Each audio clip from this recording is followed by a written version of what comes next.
This Living room. is now a quiet zone. Don't talk, text, or arrive late.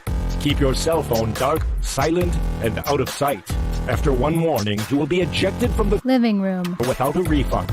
Problem with a loud Roommate? reason order card and a Take care of it yourself. It's your house. thank you for your cooperation.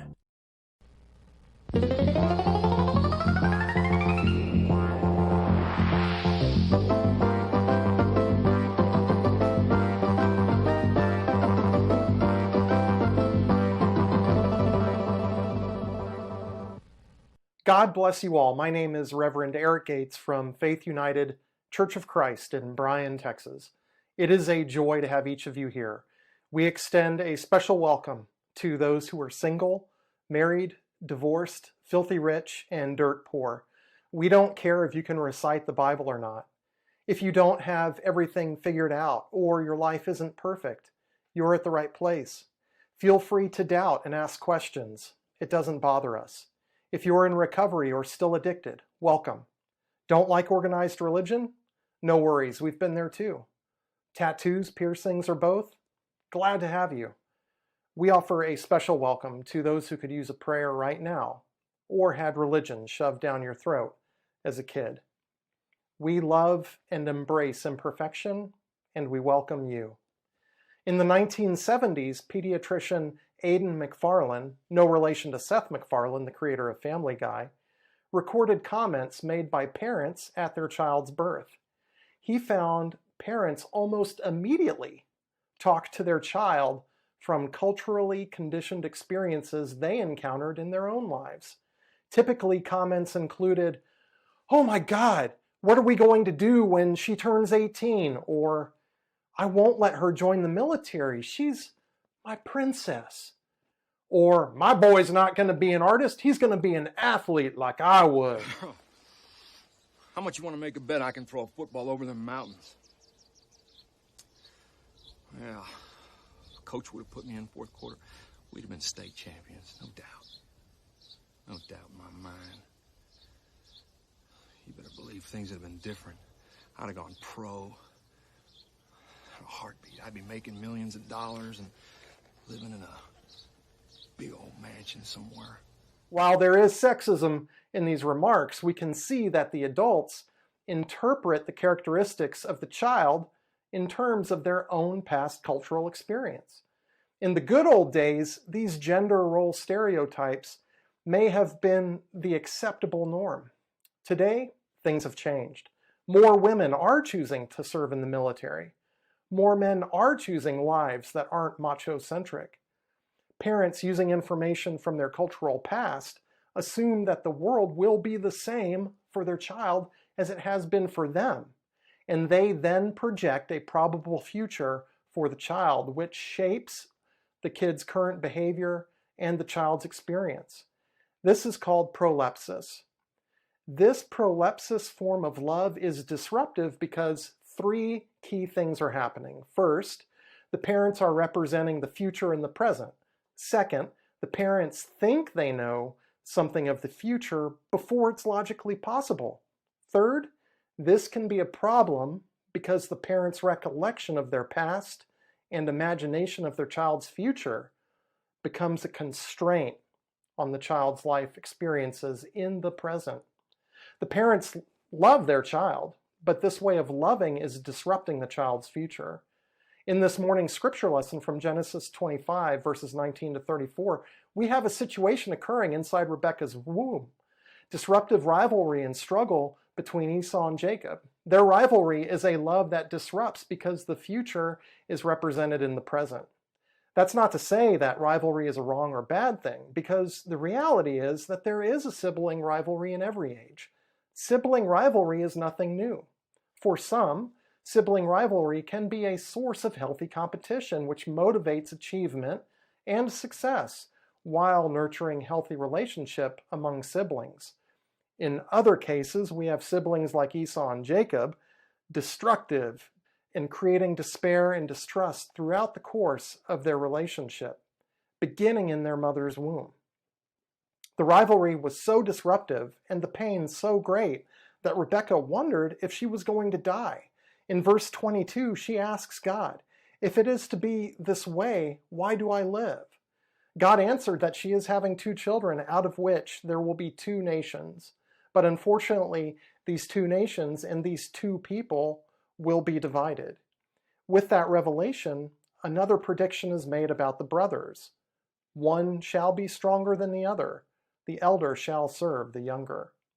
Frank Anthony Spina, professor emeritus at Seattle Pacific University, explains, quote, "How the occupants of Rebekah's womb can know the importance of being delivered first involves prolepsis, a situation in which characters can know something before it is logically possible." He goes on to say, in any case, the same struggle continues till the day of birth.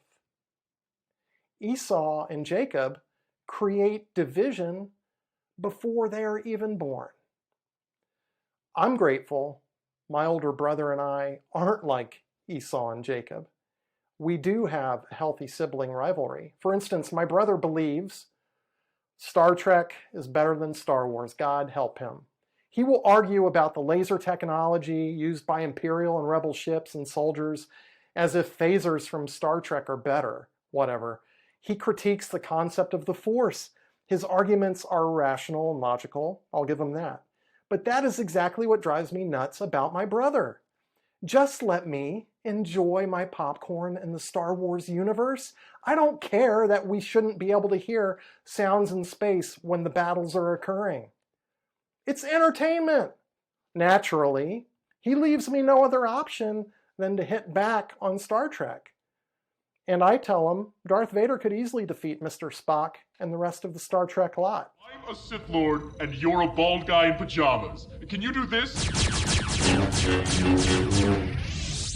No, because that doesn't make any sense. If people can do that, why does anyone have a gun? Oh, because you have to have the reflexes of a Force Master? Oh, so you have to be magic then. That's Point is, dumb. when it comes down to defending our beliefs, in this instance, my brother and I don't tear each other apart. Imagine if our difference of opinions on this became a place of despair, divisiveness, and a cesspool for the growth of distrust. Our familial relationship probably wouldn't be able to survive what I coin the triune of death: despair, divisiveness, distrust. No house can stand united when we open the door and invite the triune of death in. This is exactly what is happening currently in our towns, cities, countries, states, and nations. The triune of death, despair, divisiveness, distrust have become occupants in our homes of our hearts and minds, and it's been disastrous. There's an eerily similar likeness with Rebekah's experience in Genesis 25:19-34. The late Gene Tucker, professor of Old Testament from Candler School of Theology, said, "Finally, it is present on the political, national, and international level, for the two brothers are ancestors of the states of Israel and Edom. Immediate neighbors, their rivalry persisted from earliest times until the end of the Old Testament era, and frequently broke into violence. Esau and Jacob represent the birth of two nations and their continued discontent with each other. This conflict between the brothers is addressed and reflected in the familial and cultural contexts. And while this womb-related conflict points us toward a greater conflict, the conflict between two nations, these domestic events anticipate future events to be played out on the world stage. Prolepsis. In the 1800s, we had a 4-year-long civil war that pitted family member against family member. Just like Esau and Jacob, there were small conflicts that led to this greater conflict. Today, small conflicts have been leading us to greater conflict right before our very own eyes. Some, if not all of us, may be engaged in these small conflicts that can be covert and or overt, and within and or outside the walls of our homes, offices, and churches. Cumulatively, they contribute to the greater conflict. In struggling, our behaviors become impacted. Esau and Jacob's behaviors were impacted. Growing together, their differences became even more evident, to the point that these twins were completely dissimilar. As we continue to grow, our differences are exposed. Personalities are not the same. Some relationships are at best uncomfortable. The initial appearance of Esau and Jacob's personalities, as well as our friends on Facebook, for instance, proves somewhat false. Things are not what they appear to be.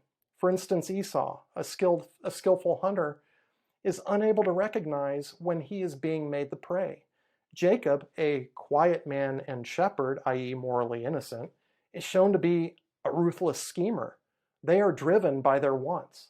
To exacerbate the situation, their parents each favor one over the other, Rebekah loving Jacob, while Isaac favors Esau. Their family dynamics fuel the dysfunctional rivalry that begins with their struggle in the womb, jockeying for position to exit the womb first, with Esau in the lead and Jacob holding on to his heel.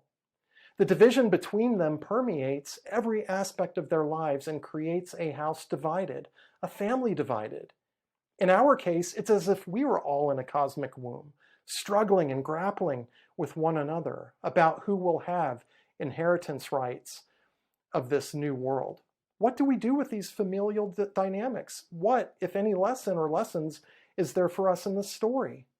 This ongoing struggle between Esau and Jacob made me think about the many relationships we encounter regularly. Besides familial relationships, there are relationships with colleagues and friends, and our relationships in our places of worship and businesses. There are also our general encounters with people each and every day. In each of those is the potential for relationship, or not. In those places where we encounter others, we have a role in determining what that relationship will be. There is a place for healthy competition, yet there are some places where competition can be unhealthy, and relationships that are steeped in rivalry prove to be detrimental to community life. When a relationship proves to be detrimental to community life, it's important to detach with love, which is not the same as tough love. Tough love is a stringent approach with strict, unconditional rules for unacceptable behaviors. In contrast, detaching with love is less harsh and more flexible. We don't step in and take responsibility for others' behavior. They must deal with the natural consequences of that behavior. But what we do learn how to make wise choices rather than react out of anxiety, fear, and anger. This is a love that disrupts dysfunctional family dynamics.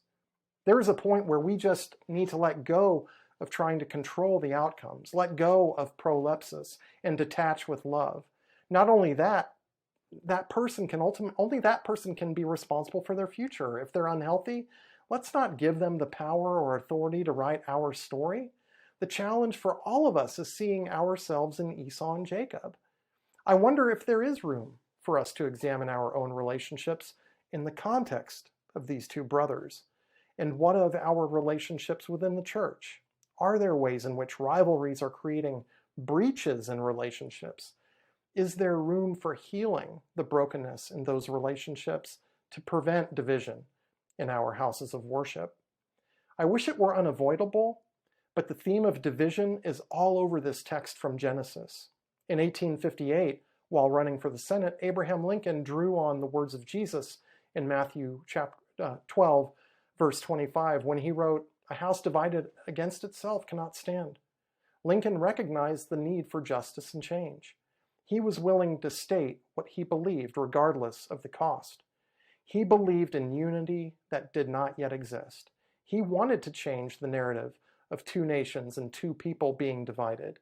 Our story this morning is by no means a happy story. It is the making of tragedy. The breaking and dividing of relationships within our family is rampant, and the resulting loss of recognizing our shared humanity robs us of our human dignity.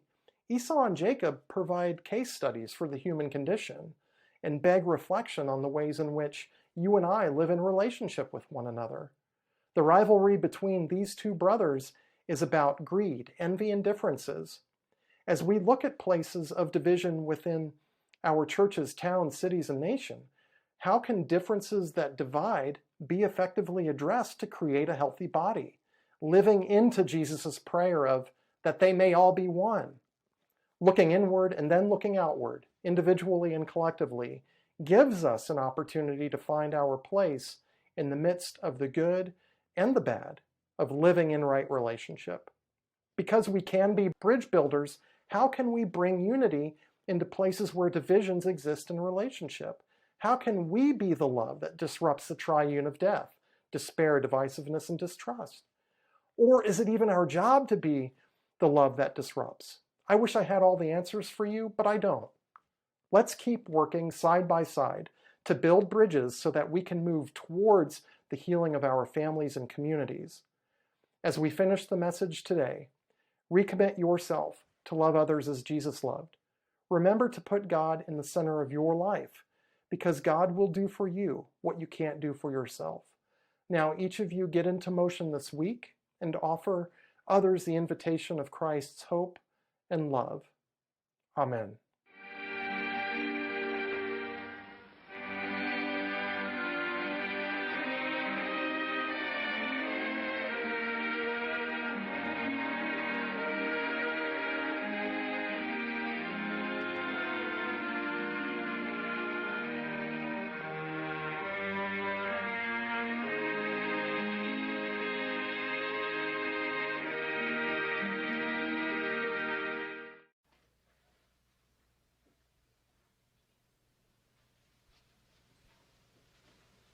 You're still here?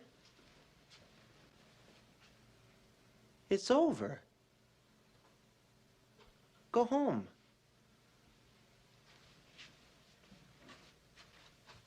Go.